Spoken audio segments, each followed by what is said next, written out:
Bismillahirrahmanirrahim. Assalamualaikum warahmatullahi wabarakatuh.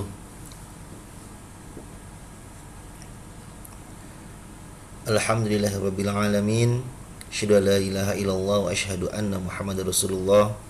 Allahumma shalli ala nabiyyina Muhammadin wa ala alihi washabihi ajmain. Rabbi shrah li sadri wa yassir li amri wahlul 'uqdatam min lisani yafqahu qawli. Allahumma rzuqna fahman nabiyyin wa hifzal mursalin wa ilhamal malaikatil muqarrabin birahmatika ya arhamar rahimin. Teman-teman, kita masuk ke perkuliahan kita tentang pengantar bisnis dan keuangan ya. Saat ini kita masuk ke materi pertama, yaitu tentang pengantar bisnis.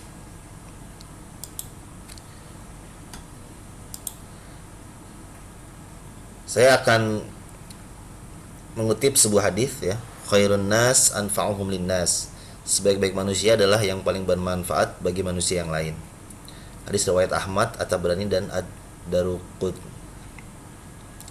Kaitan hadis ini dengan pembahasan kita adalah bahwa dengan berbisnis kita bisa memberikan manfaat bagi orang lain ya. Contohnya misalnya kita bisa membuka pekerjaan bagi mereka yang membutuhkan, seperti itu. Baik, ini adalah gambaran besar tentang perkuliahan kita, pengantar bisnis dan keuangan. Kalau teman-teman lihat di sini, kita bisa membagi dua lingkungannya. Di dalam bisnis ada lingkungan eksternal dan juga ada lingkungan internal. Ketika kita bicara lingkungan internal, ya, kita akan bicara mengenai prinsip-prinsip bisnis ya, seperti entrepreneurship, value creation, income generation, sosial dan etik ya. Kemudian secara proses dan atau aktivitas kita bisa bagi dalam aktivitas input, proses dan output. Ya. Turunan dari output ini contohnya adalah permasalahan SDM ya, sumber daya manusia, atau human resource atau human capital. Kemudian masalah finansial atau keuangan. Dari sisi proses kita nanti akan diskusi mengenai aspek pemasaran dan juga aspek operasional. Dari sisi output ya, nanti akan ada laporan keuangan dan analisis laporan keuangan. Nah, dari sisi lingkungan eksternal kita bisa melihat ada sistem ekonomi ya, aspek teknologi, VUCA ya, ini merupakan terminologi untuk menggambarkan kondisi saat ini, dan juga ekosistem bisnis. Nah, nanti di tengah-tengah di antara lingkungan eksternal dan internal ini ada strategi bisnis atau yang biasa dikenal dengan SWOT ya. Nah, kemudian seluruh aspek ini ujung-ujungnya atau tujuan akhirnya adalah bagaimana bisa menciptakan profit untuk bisnis tersebut gitu ya. Ini adalah gambaran besar dari perkuliahan kita. Poinnya adalah bisnis berorientasi pada profit. Performa bisnis dapat diukur menggunakan parameter keuangan. Bisnis harus memperhatikan lingkungan internal dan eksternal ya, dan untuk pertemuan pertama ini kita akan diskusi mengenai ya pengantar bisnis. Tujuan pembelajaran pada materi kali ini adalah peserta didik memiliki pemahaman tentang definisi dan tujuan bisnis dan organisasi yang disusun untuk mencapai tujuan tersebut. Adapun materi pembahasannya akan terdapat 5 materi yang akan kita diskusikan. Yang pertama definisi, yang kedua maksud dan tujuan, yang ketiga ruang lingkup, yang keempat entitas bisnis, dan yang terakhir adalah organisasi dan fungsi. Baik, kita masuk ke poin materi definisi. Ya, kita bisa mendefinisikan bahwa bisnis adalah aktivitas mencari keuntungan dengan memberikan values kepada customer. Ya. Definisi lebih lanjut ya, bisa kita lihat di sini, bisnis adalah serangkaian usaha yang dilakukan satu orang atau kelompok dengan menawarkan barang dan jasa untuk mendapatkan keuntungan atau laba. Atau bisnis juga bisa dikatakan menyediakan barang dan jasa untuk kelancaran sistem perekonomian. Ini dikutip dari Wijoyo tahun 2021. Yang kedua, bisnis merupakan kegiatan untuk menghasilkan sesuatu, baik barang maupun layanan atau jasa. Menurut Albert dan Griffin tahun 2009. Bisnis adalah ketika seseorang atau sekelompok orang sibuk melakukan pekerjaan yang menguntungkan. Ini dikutip dari Aryani. Key konsep dalam bisnis ya, ada beberapa key konsep yang perlu teman-teman pahami. Yang pertama adalah mengenai value atau nilai ya. Value itu adalah the relationship between the price of a good or a service and the benefits that it offers its customer ya. Jadi value itu adalah nilai atau manfaat yang bisa didapatkan oleh customer pada saat dia membayar produk baik berupa barang ataupun jasa. Ya, jadi poinnya adalah nilai atau manfaat. Yang kedua bisnis ya, any organization or activity that provides goods and services in an effort to earn a profit. Ya, ini sama seperti definisi sebelumnya ya. Organisasi atau aktivitas yang bertujuan untuk menyediakan barang atau jasa dan tujuannya adalah mendapatkan profit atau keuntungan. Profit, the money that a business earns in sales or revenue minus expenses such as the cost of goods and the cost of salaries. Jadi profit itu adalah sejumlah uang ya, atau duit ya yang didapatkan dari aktivitas bisnis ya, yang dikurangi dengan biaya ya. Nah, revenue minus expense equal profit or loss. Jadi ketika revenue dikurang expense, pendapatan dikurang biaya, maka hasilnya adalah profit ataupun loss ya, rugi. Loss when a business incurs expenses that are greater than its revenue ya. Ketika biaya lebih besar daripada pendapatan, maka itu disebut dengan rugi ya, kondisi rugi. Yang terakhir adalah entrepreneurs, people who risk their time, money and other resources to start and manage a business ya. Jadi kalau kita bicara entrepreneur, kita bicara mengenai people, mengenai manusia, mengenai orang yang meluangkan waktu ya, uangnya dan juga sumber daya lainnya untuk memulai dan mengelola bisnis ya. Di sini who risk ya, artinya bahwa untuk mencapai keuntungan dia akan menanggung risiko gitu ya. Nah, kemudian kita masuk ke maksud dan tujuan dari bisnis. Yang pertama adalah pemenuhan kebutuhan dan keinginan konsumen. Tadi ya, value atau manfaat yang didapatkan oleh konsumen, customer. Yang kedua, keuntungan usaha, profit. Yang ketiga, pertumbuhan dan perkembangan berkelanjutan. Nah, ini contohnya adalah reboisasi perhutani, lingkungan hidup ya. Jadi ada juga tujuan bisnis, yaitu bagaimana dia bisa melakukan pertumbuhan yang berkelanjutan ya. Ini terkait dengan lingkungan. Jadi misalnya contoh perhutani, dia memang mengambil manfaat dari hutan, tapi juga di situ ada tanggung jawab bagaimana dia bisa melakukan reboisasi atau menghijaukan kembali hutan tersebut. Yang keempat, mengatasi risiko ya, contohnya dari berjasa keamanan atau security ataupun asuransi. Yang kelima, tanggung jawab sosial ya, yaitu keseimbangan antara aspek komersial dengan sosial ya. Jadi bisnis itu tidak hanya mencari profit semata, namun juga ada hal-hal lain yang sifatnya sosial atau charity. Kemudian kita masuk ke ruang lingkup bisnis. Menurut Brown and Clough, kegiatan bisnis yang harus dilakukan dalam mengembangkan produk antara lain ya. Pertama, mengidentifikasi kesempatan untuk produk atau layanan. Ini kita coba mengidentifikasi kebutuhan ya, atau keinginan dari customer. Mengevaluasi permintaan produk dan jasa, mendapatkan dana atau modal kerja. Ya, tentu dalam mengelola bisnis dibutuhkan modal kerja ya, butuhkan dana lah ya. Yang keempat, mengelola produksi barang atau jasa. Nah, jadi dari permintaan kita tentukan produknya seperti apa atau jasa seperti apa, lalu kita lakukan proses produksi, memasarkan barang atau jasa, dan membuat laporan untuk memuaskan permintaan pemerintah dan memperbaiki proses. Nah, terakhir adalah membuat laporan. Jadi ini terkait dengan proses, dengan gambaran besar ya, dengan the big picture dari perkuliahan kita ya. Pertama dari bagaimana mulainya ada permintaan, kemudian ada input, ada proses, dan juga ada output ya. Terakhirnya adalah laporan keuangan. Nah, selain hal-hal tadi, bisnis juga terkait dengan lingkungan bisnis ya. Ini menjadi ruang lingkup dalam bisnis.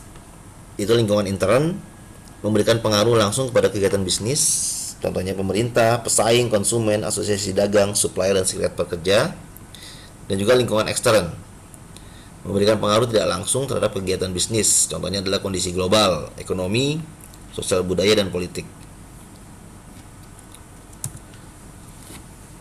Nah, ketika kita bicara mengenai ruang lingkup bisnis, ya, kita bisa menggunakan diagram Saipok ya. Jadi ruang lingkup bisnis ini bisa kita petakan. Kita membuat peta mengenai lingkup bisnis kita dengan menggunakan diagram Saipok. Saipok itu adalah singkatan dari supplier, input, proses, output, dan customer. Dari sisi aktivitas, ya, dari sisi aktivitas bisnis, kita bisa melakukan analisis menggunakan SCM ya, supply chain management. Supply chain atau rantai pasok adalah serangkaian aktivitas dalam pola produksi sejak dari bahan mentah hingga barang atau jasa dinikmati oleh pelanggan terakhir ya. Manajemen rantai pasok atau supply chain management dapat digambarkan sebagai berikut. Nah, ini kita lihat gambarannya. Pertama dari sisi supplier ya, pemasok yang memberikan bahan mentah atau raw material. Ini ada bahan mentahnya. Kemudian dilakukan proses produksi, kemudian menjadi output, barang jadi atau barang setengah jadi. Kemudian ada proses distribusi dan pemasaran, dan juga ada pengguna atau end user. Nah, ini kalau kita petakan berdasarkan diagram Saipok, ya ini S-nya supplier, inputnya merupakan bahan mentah, prosesnya atau P-nya adalah proses produksi, outputnya adalah barang jadi atau barang setengah jadi, customernya adalah pengguna akhir ya, atau end user ya.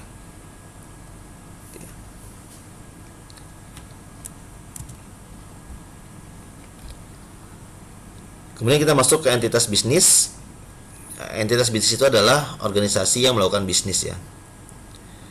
Kalau kita melihat merujuk pada Undang-Undang Nomor 8 tahun 1997 tentang dokumen perusahaan ya.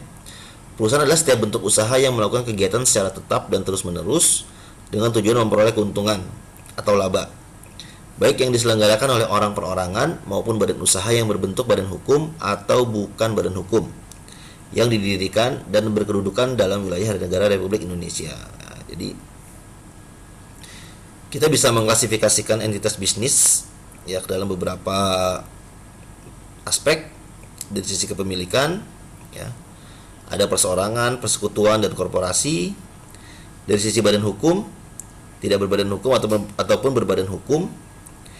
Dari sisi jenis usaha ya, ada perusahaan jasa, perusahaan dagang, dan perusahaan industri atau manufaktur.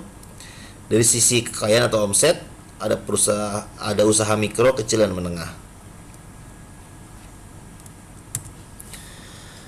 Dari sisi kepemilikan ya, pertama adalah perusahaan atau entitas bisnis perseorangan, sole proprietorship atau usaha dagang, yaitu badan usaha yang kepemilikannya dimiliki oleh satu orang.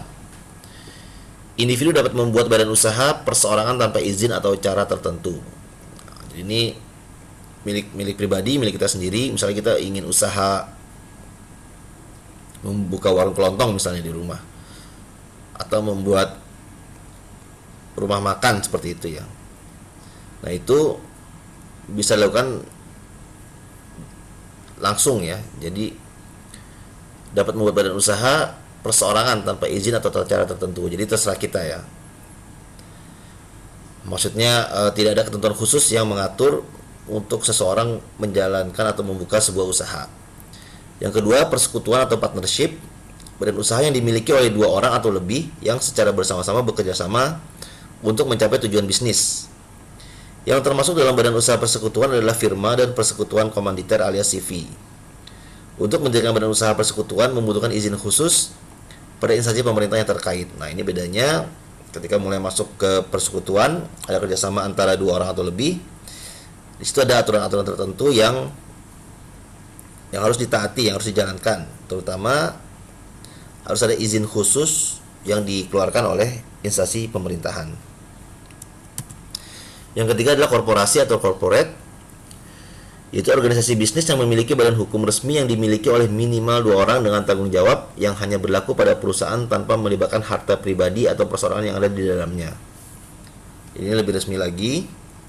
Dalam PT atau perseroan terbatas, pemilik modal tidak harus memimpin perusahaan karena dapat menunjuk orang lain di luar pemilik modal untuk menjadi pimpinan.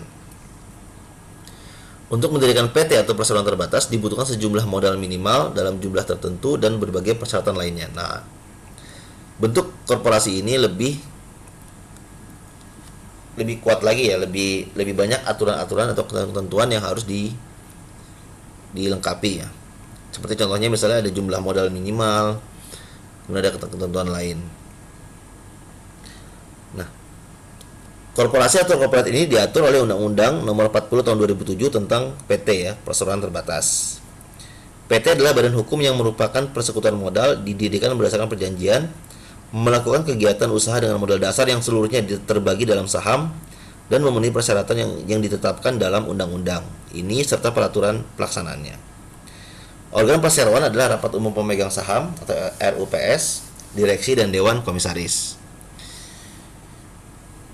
C. Berkomitmen kepada tanggung jawab sosial dan lingkungan. Ya, jadi ini sekilas ya tentang korporasi atau korporat.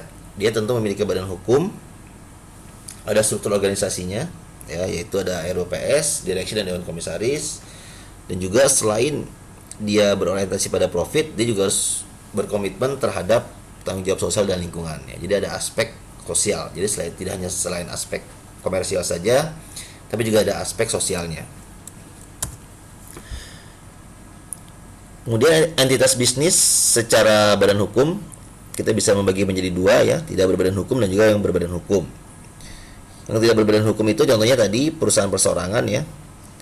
Yang berbadan hukum ada beberapa macam. Yang pertama persekutuan perdata. Nah, ini diatur oleh KUH Perdata. Firma dan CV diatur oleh KUH Dagang. Perseroan terbatas tadi ya Undang-Undang Nomor 40 Tahun 2007. Koperasi Undang-Undang Nomor 25 Tahun 92, BUMN Undang-Undang Nomor 19 Tahun 2003. Nah, ini contoh-contoh entitas bisnis yang berbadan hukum. Kemudian dari sisi jenis usaha, ya pertama ada perusahaan jasa, yaitu perusahaan yang bergerak dalam bidang menawarkan jasa untuk mendapatkan keuntungan.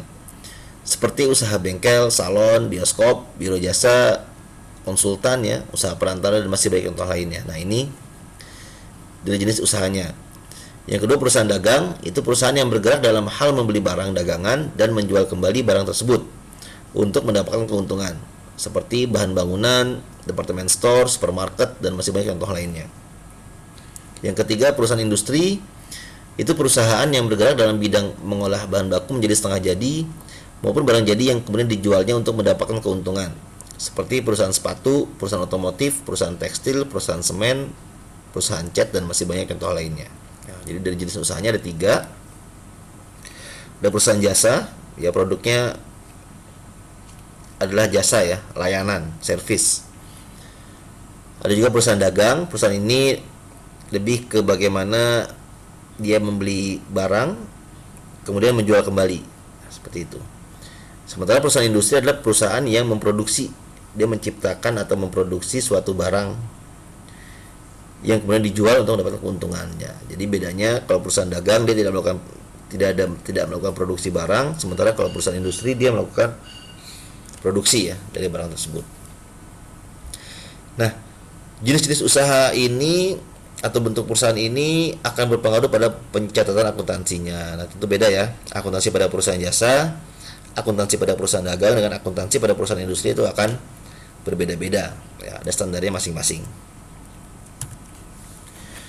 Kemudian dari sisi kekayaan atau omset, nah ini kalau kita mengutip Undang-Undang Nomor 20 Tahun 2008 tentang usaha mikro, kecil dan menengah, maka dari sisi omset usaha mikro ya, ketika ada perusahaan atau usaha itu memiliki kekayaan bersih paling banyak 50 juta, tidak termasuk tanah dan bangunan tempat usaha, atau memiliki hasil penjualan tahunan paling banyak 300 juta rupiah, maka dia dikategorikan sebagai usaha mikro. Sementara kalau kekayaan bersihnya lebih dari 50 juta sampai 500 juta ya, antara 50 juta sampai 500 juta, atau memiliki hasil penjualan tahunan lebih dari 300 juta hingga 2,5 miliar, maka itu masuk kategori usaha kecil. Lalu ketika meningkat lagi, ketika perusahaan tersebut atau usaha tersebut memiliki kekayaan bersih lebih dari 500 juta hingga 10 miliar, atau memiliki hasil penjualan tahunan antara 2,5 miliar sampai 50 miliar, maka dia masuk ke kategori usaha menengah gitu ya.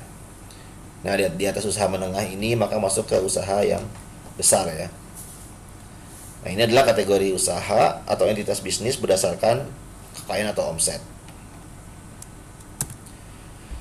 Lalu bagaimana dari sisi syariah? Kalau kita melihat entitas bisnis ini secara syariah ya. Yang pertama, perusahaan perseorangan, sole proprietorship ya. Ekonomi Islam mengizinkan perusahaan swasta oleh individu dan tidak mengikatnya. Artinya hukumnya boleh-boleh saja ya. Dalam perusahaan ini pemilik bebas untuk memutuskan modal baik melalui pinjaman ataupun maupun menjual barang-barangnya dengan cara kredit ya. Jadi Islam memperbolehkan ya, hukumnya boleh ketika seorang muslim untuk melakukan usaha atau membuka perusahaan perseorangan. Yang kedua, persekutuan atau partnership atau syirkah ya. Persekutuan atau partnership merupakan hubungan antara dua orang atau lebih untuk mendistribusikan laba atau profit dan kerugian ya. Jadi ada profit and loss sharing dari suatu bisnis yang dijalankan oleh semua pihak atau salah satu dari mereka sebagai pengelola. Nah, di sini artinya ada kerjasama syirkah ya. Kalau di akadnya akad musyarakah. Ya, jadi ada modal bersama, modalnya dimiliki oleh bersama. Sementara pengelolanya bisa disepakati apakah kedua-duanya, apakah salah satu pihak atau membayar orang lain seperti itu. Yang ketiga, kalau kita bicara tadi korporasi atau corporate, perusahaan, PT, perseroan, itu bisa dikatakan bentuk usahanya adalah usaha mudharabah, yaitu hubungan antara dua orang atau lebih yang salah satu pihak menyediakan modal atau sebagai investor ya kepada pihak lain yang berkedudukan sebagai pengelola untuk menjalankan bisnis sebagai mudharib dengan kesepakatan untuk mendapatkan tingkat keuntungan tertentu ya. Jadi kalau kita bicara persekutuan ini modalnya dimiliki oleh dua pihak ya. Kalau mudharabah ini atau perseroan ini antara pemodal dengan manajemen atau pengelola itu sangat terpisah ya. Pemilik modal menunjuk pengelola untuk mengelola modal yang ada untuk menjalankan bisnis agar bisa mencapai atau bisa menghasilkan profit atau keuntungan seperti itu.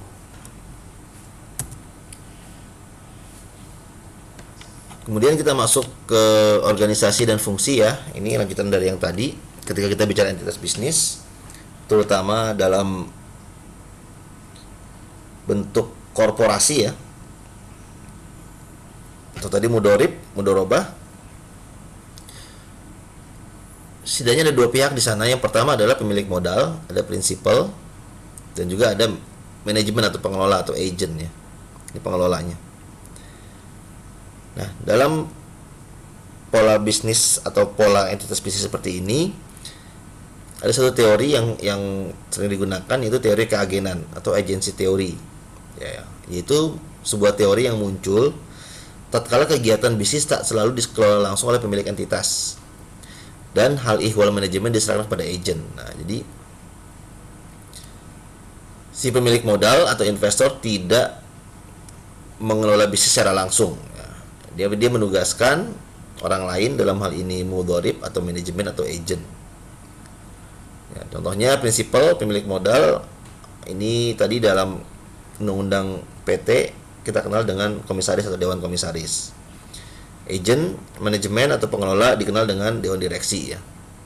Secara struktur, agent bertanggung jawab kepada prinsipal ya yang dibahas pada RUPS, rapat umum pemegang saham. Nah, jadi pada RUPS ini agent atau manajemen atau pengelola ya, atau dewan direksi mempertanggungjawabkan kinerja mereka kepada pemilik atau pemilik modal ya, atau pemegang saham. Nah, pola seperti ini memunculkan sebuah isu ya, isu agency teori, yaitu adanya konflik kepentingan antara prinsipal, yaitu bagaimana dia bisa memaksimalkan nilai saham atau modal, dan juga agent ya, bagaimana dia bisa mendapatkan bonus dan remunerasi yang maksimal seperti itu ya. Nah, ini nanti akan dibahas, ada pembahasannya lebih rinci lagi, bagaimana hubungan antara prinsipal dengan agent, bagaimana kalau ada konflik kepentingan, ya bagaimana seharusnya hubungan tersebut dijalankan dengan sinergi seperti itu ya. Jadi ketika kita bicara korporat, ada dua pihak yang penting, yang utama, yaitu antara prinsipal dengan agent, antara pemilik modal dengan pengelola, seperti itu ya. Kalau ditarik secara syariah, maka ini bentuknya adalah akad mudharabah. Ada sahibul mal dan juga ada mudharib. Kemudian di dalam struktur organisasi perusahaan atau entitas bisnis ya, setidaknya ada 4 fungsi ya, fungsi utama yang dibutuhkan pada saat kita menjalankan bisnis atau yang dibutuhkan oleh perusahaan. Agar apa? Agar aktivitas bisnis bisa dijalankan secara baik dan juga secara profesional ya. Nah, 4 fungsi tersebut, yang pertama adalah fungsi sumber daya manusia. Ini bagaimana pengelolaan sumber daya manusia ya, karyawan dan seterusnya. Yang kedua yaitu mengenai fungsi pemasaran.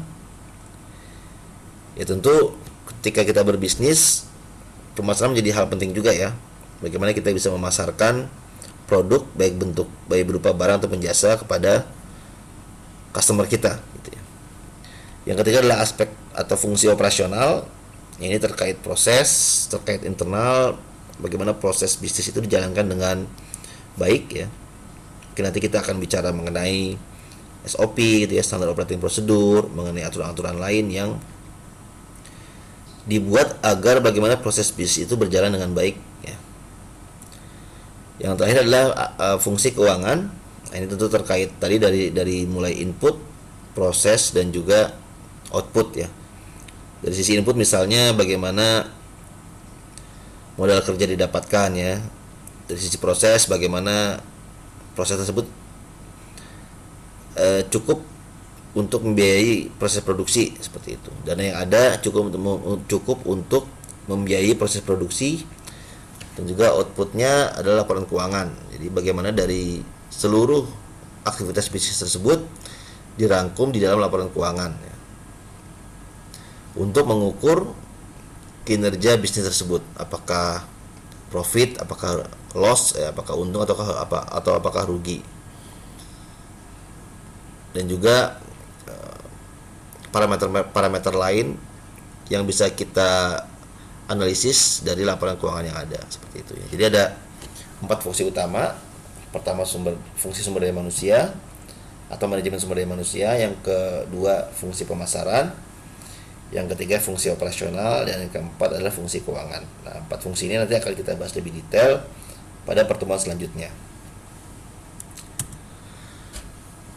Baik, take away atau kesimpulan materi kali ini, bisnis adalah aktivitas mencari keuntungan dengan memberikan values kepada customer. Bisnis adalah tentang bagaimana memberikan value kepada customer ya. Bisnis harus dijalankan secara profesional agar mencapai tujuan, yaitu profit. Bisnis akan terkait dengan lingkungan internal dalam kurung perusahaan dan juga eksternal atau faktor di luar perusahaan yang turut mempengaruhi. Ini take away-nya atau kesimpulannya pada materi kita kali ini. Ini adalah referensi tambahan ya teman-teman, untuk bacaan tambahan. Baik, kita sampai pada akhir sesi pemaparan materi.